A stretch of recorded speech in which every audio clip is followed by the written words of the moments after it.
할렐루야. 여러분, 이른 새벽 반갑습니다. 이른 새벽도 아니죠. 5시 반 좀 넘었으니까. 또 가정에서 예배하는 분들도 함께 정갈하게 이번 새벽 기도에 함께 동행하게 되기를 바랍니다.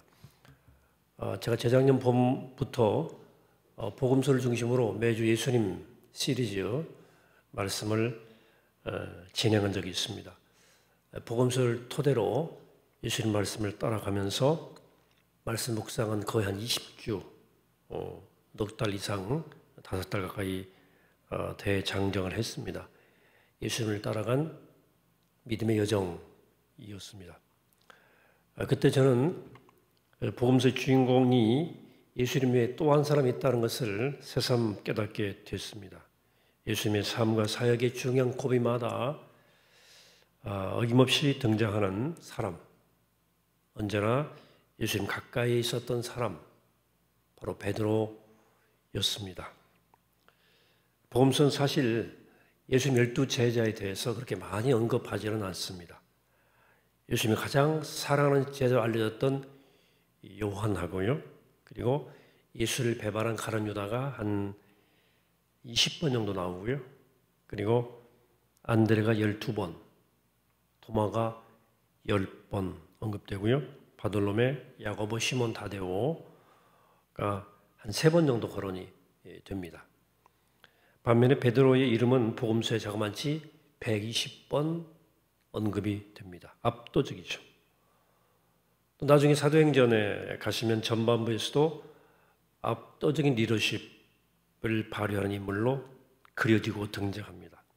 베드로 그만큼 중요한 인물이었던 거죠. 그러나 제가 베드로를 주목하게 된 이유 중에 하나는 그렇게 중요한 인물이었음에도 불구하고 복음서의 저자들이 이 베드로를 한결같이 흠이 많은 사람으로 그리고 있다는 점 때문이었습니다. 예수를 따르려고 무던히 애를 썼지만 베드로는 너무나 자주 혼란스러워했고요, 또 두려워하고 비틀거리고 또 천방지축이었습니다. 가장 중요하고 결정적인 순간 예수님을 3번씩 부인했던 그런 못난 제자였습니다. 근데 복음서 외에 사도행전이나 일반 역사는 놀랍게도 베드로를 영스러운 인물로, 영웅 가까운 인물로 기억하고 있습니다. 그럼 실제 베드로 어떤 인물이었을까 하는 거죠. 우리 정확히는 알 수 없고요, 우리는 그냥 복음서의 기록으로 미루어 짐작할 뿐입니다. 그런데 복음서 상당히 의도적으로 베드로가 흠이 많은 인간임을 많이 강조하고 있는 건 분명해요. 왜 그랬을까? 자꾸 약점을 드러냅니다.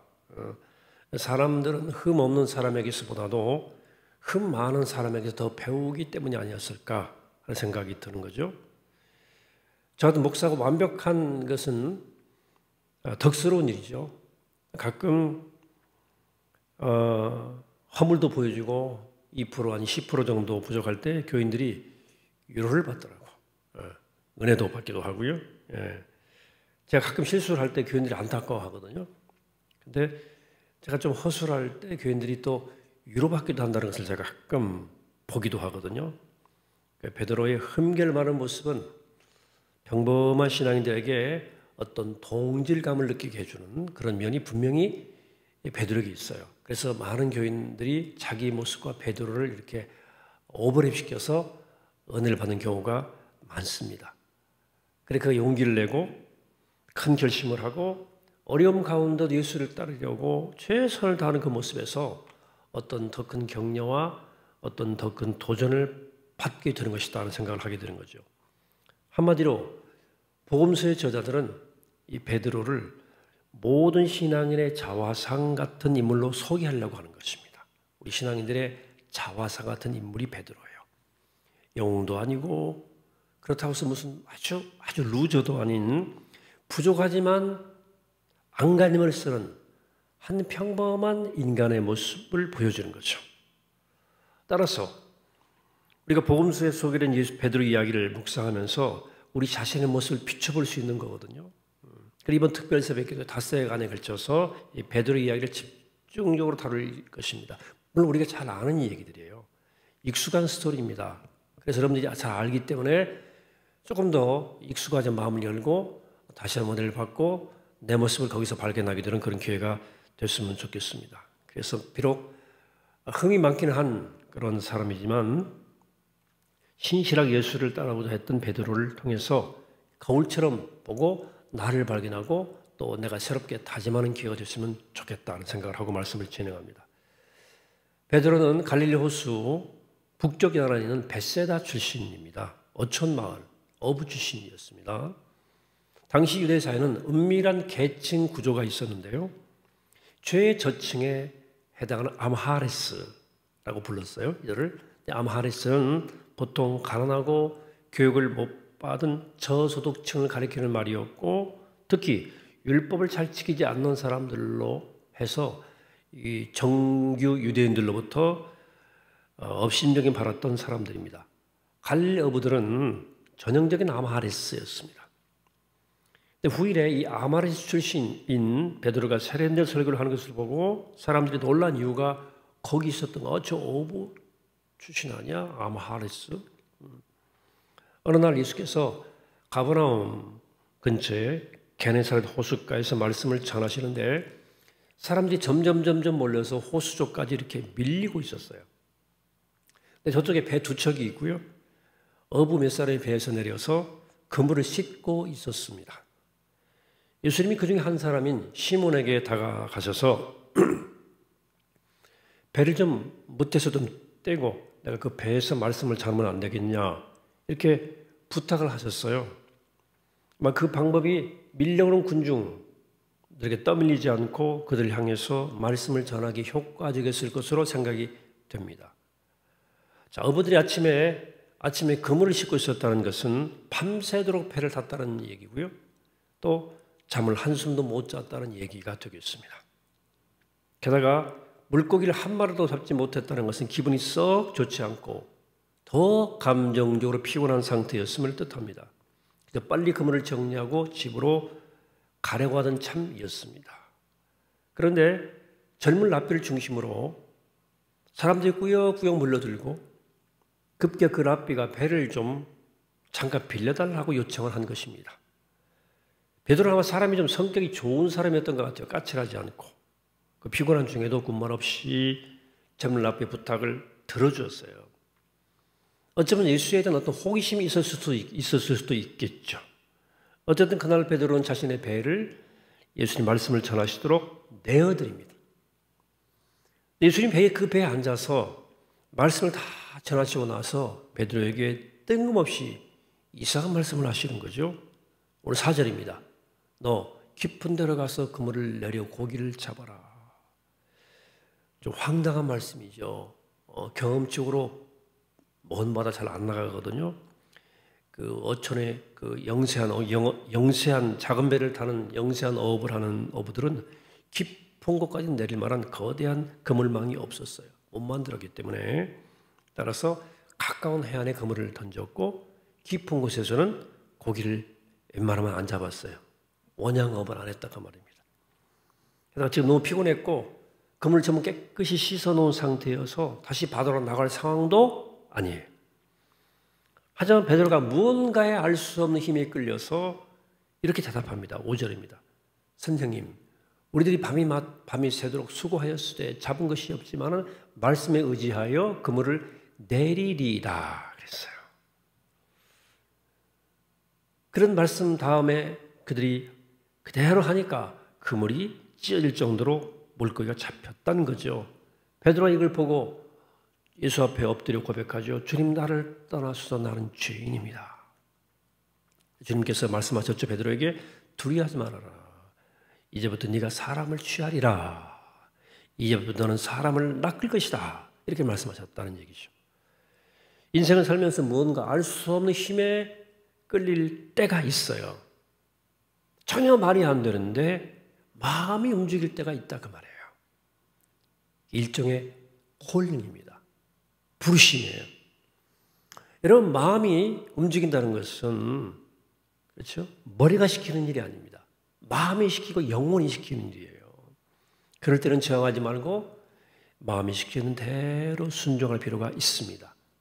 평소의 습관, 평소의 논리, 평소의 행동과는 다른 길이 내 앞에 보이고 거기 내 마음이 움직이고 있다면 그 길을 따라 마음이 시키는 대로 따라가 보세요.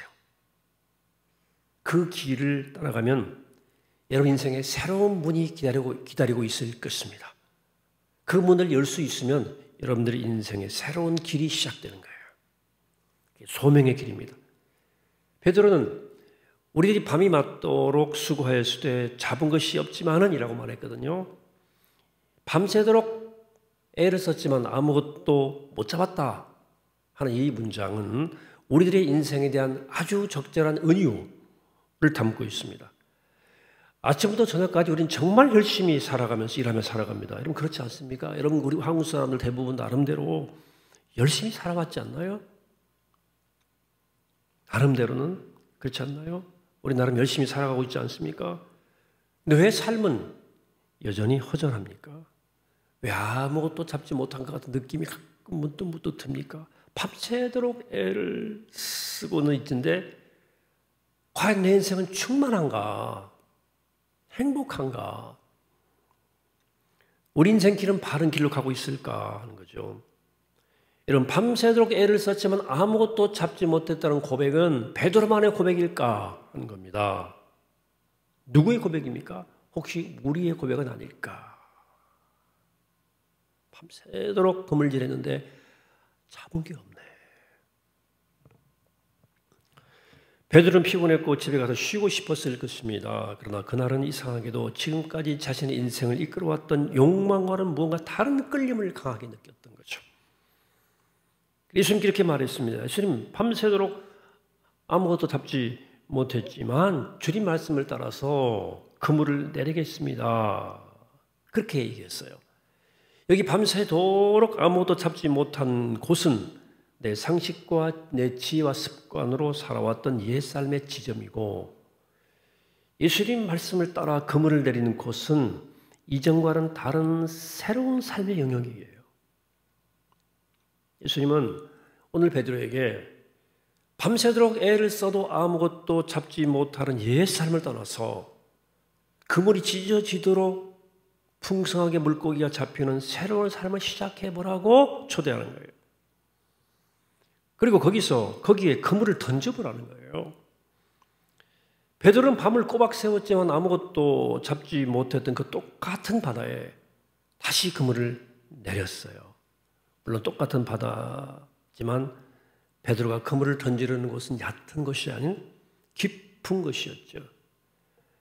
여러분 사랑하는 여러분 제가 볼 때 여러분들이 살아온 인생 저도 그렇고요. 돌아오면 열심히 살지 않았던 것은 아닙니다. 우리 그렇게 게으름 피우지 않았어요. 나름대로 열심히 살았잖아요. 밤을 새워가며 그물을 던졌습니다. 그러나 열심히 사는 것이 중요한 것은 아니에요. 무엇을 위해 사느냐가 더 중요합니다. 이런 쉬지 않고 달리는 것이 중요한 것이 아닙니다. 어디를 향해 달리는가가 더 중요한 거예요. 우리 얕은 곳에서 너무 열심히 치열하게 쉬지 않고 살아온 것이 아닌가 하는 거죠. 우리가 놓쳤던 것은 인생의 열심이 아니라 인생의 방향이에요. 즉 깊이예요. 깊은 곳이 있는 거예요. 우리 인생에. 그렇다면 우리가 그물을 내려야 할 그 깊은 곳이란 구체적으로 어떤 삶일까요? 그건 어떤 특별한 직업이나 무슨 특별한 사역을 말하는 것은 아닙니다. 뭔가 남과는 다른 방식으로 심오하고 고상하게 살아가는 그것도 아닙니다. 무슨 인류 사이에 기여하는 뜻있는 삶을 말하는 것도 아닙니다.